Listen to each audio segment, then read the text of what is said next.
कारण पूर्ण जगावर आपली मालकी, तिची शुल्लक मालकी हे यापुढे जाणार नाही. आणि अर्ध जर ती तिला पुरुष आहे तरी तिला तुम्हाला जॉईन करायचं नाही, तिला फक्त आबादी करायचं नाही, तो आपण त्याचा प्रयत्न केला पाहिजे. म्हणून मी एक व्याख्यान दिलं होतं, घरोघरी सावित्री घरोघरी ज्योतिबाचा शोध काय.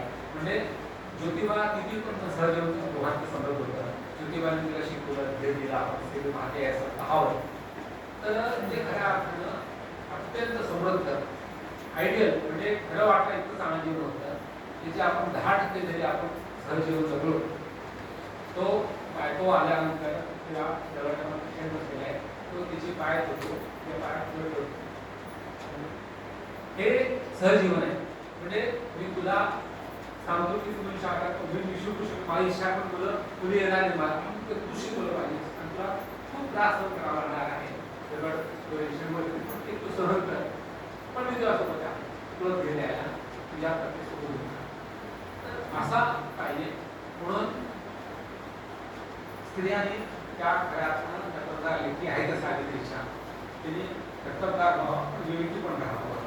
आवाज तो हे करू नये का कायदे आपल्या बाजूने आपण काही आवाज गोष्टी करू द्यायचं तर करावं. पण पुरुषांनी म्हटलं दोघी भावा स्त्री आज 50-60-70% सावित्री आहे, कर्तव्यदार आहे, स्वावलंबी आहे, प्रेमळ आहे.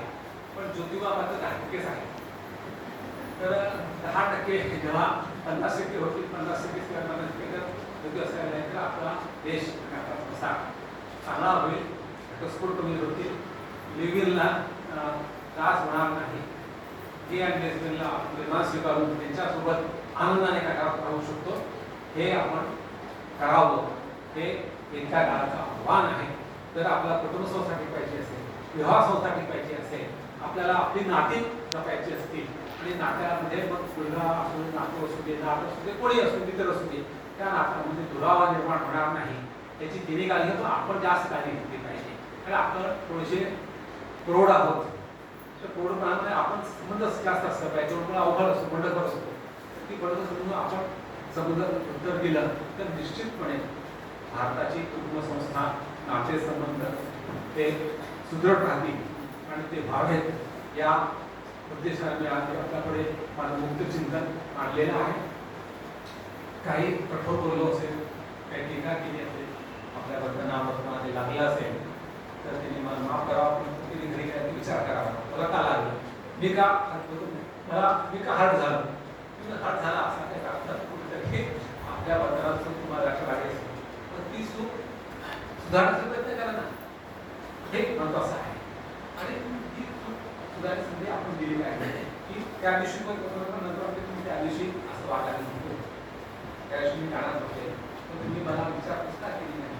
मी जेव्हा तुमचं करते, तुमच्या उद्देशा केव्हा कळतं, माझा उत्तर चेहरा तुला कळत नाही, हे विचारा आणि सांगा की माझा चेहरा पाहायला शिका, वाचायला शिका, ते मला विचारा सांगा.